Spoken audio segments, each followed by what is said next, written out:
ဒါဆိုလို့ရှိရင်တပတ်ပြည့်သွားပြီအဆုံးရောက်ပြီပေါ့နော်အဆုံးရောက်ပြီဆိုလို့ရှိရင်ဒီမှာတပေါက်ကြံသေးရဲထိုးလိုက်မယ်နော်ထိုးပြီးသွားပြီဆိုလို့ရှိရင်ဒီမှာစခဲ့တဲ့နေရာမှာရှက်ကော်လေးနဲ့ဆက်ပြီးရင်ကြိုးစားလေးကိုဖြစ်လိုက်ပါပြီးရင်ကြိုးစားလေးတွေကိုတော့တင်လိုက်ပေါ့နော်အဲ့တော့ဒီအပေါ်ပိုင်းကတော့ပွင့်ပတ်ကတော့ပြီးသွားပြီကြံသေးတယ်ပေါ့နော်အလဲမှာကြံသေးတယ်အဲ့တော့အလဲမှာကြိုက်တဲ့အရာ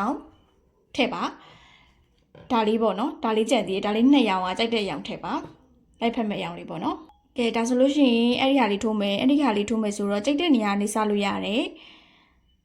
ကြိုက်တဲ့နေရာကနေစလို့ရပါတယ်ဒီနှစ်ပေါက်စီထိုးထားဖြစ်တဲ့အတွက်အပေါ်တစ်လွှာကိုယူလိုက်မယ်နော်နှစ်ပင်လုံးယူမယ်နော်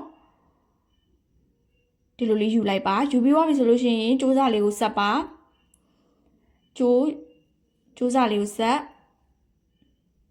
ပြီးသွားပြီဆိုလို့ရှိရင်ချိန်9ခါတက်မယ်1 2 3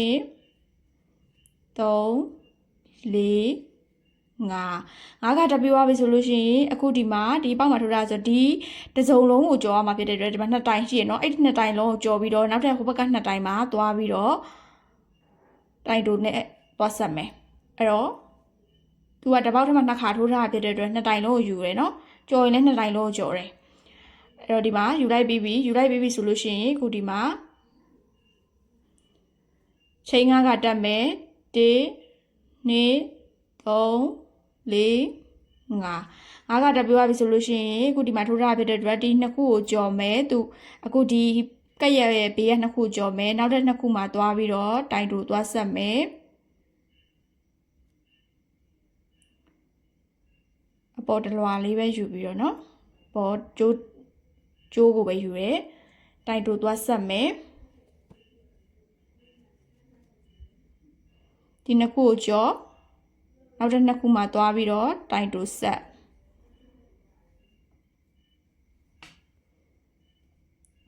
ဒါဆိုရင်ချိန်9ခုထိုးမယ်1 2ဒါဆိုရင်ဒီမှာစားခဲ့တဲ့နေရာကိုပြန်ရောက်ပြီး1 2 3 4တကွင်း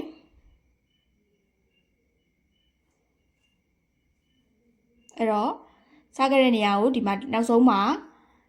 2ခုကျော်စားခဲ့တဲ့နေရာတဲ့ထဲကကွင်းထဲမှာပဲနောက်တစ်ခုကိုပြန်ဆက်မယ်နောက်ဆုံးတစ်ခုကိုဆက်မယ်တိုင်တိုလေးနဲ့ပဲဒါဆိုရင်ဒီလိုလေးရသွားပြီဆိုလို့ရှိရင်အလုံးပေါင်းကွင်းလေးက6ကွင်းရှိမယ်1 2 3 4 5 6ကွင်းရှိမယ်အဲ့တော့ကွင်းလေးတွေထဲမှာဘာထိုးရမလဲဆိုလို့ရှိရင်ကွင်းလေးတွေထဲမှာတိုင်တိုထိုးမယ်ပြီးရင်တိုင်လက်ထိုးမယ်ပြီးရင်တိုင်ရှည်9တိုင်ထိုးမယ်တိုင်ရှည်9တိုင်ထိုးမယ်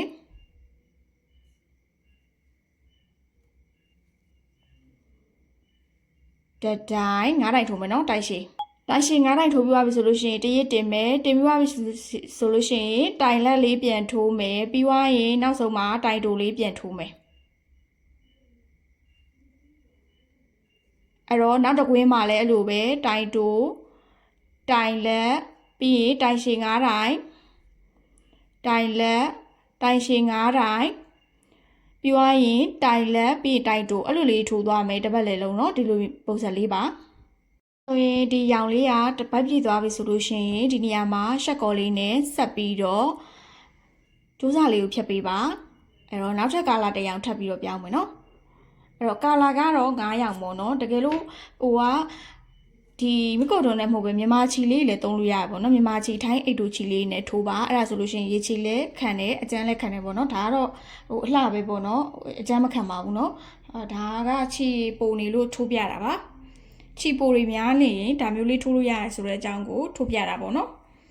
အဲ့တော့အခုနောက်တစ်ရောင်ဆက်မယ်နောက်တစ်ရောင်ကလည်းဟိုလိုက်ဖက်တဲ့ကာလာလေးဆက်ပေးနော်အခုဒီမှာစားခဲ့တဲ့နေရာမှာပဲဆက်ပြီးတော့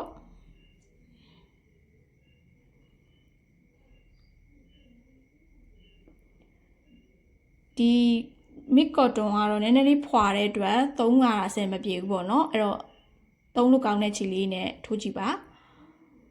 ဒါဆိုရင်တပေါက်ကိုတိုင်တူတစ်ခါနှုံးနဲ့ထိုးသွားမယ်ဒါလေးကကြတော့အနားကုတ်လေးဖြစ်တဲ့အတွက်တပေါက်ကိုတိုင်တူတစ်ခါလေးနဲ့ပဲထိုးရင်ရပါပြီ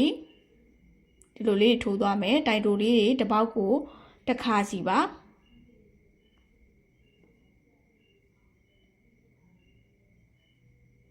အဲ့တော့ခြိစလေးတွေကိုချိုးအပ်လေးနဲ့လိုက်သိမ်းပါနော်ပြီးမှတပေါက်ကိုတိုင်တူတစ်ခါစီပတ်ချလေးထိုးသွားမယ်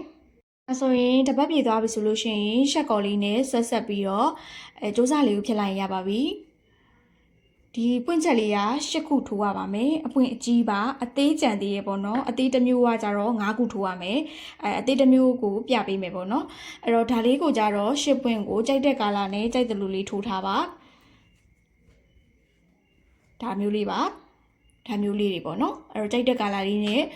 ထိုးထားပါဒါမျိုး10ပွင့်ပါ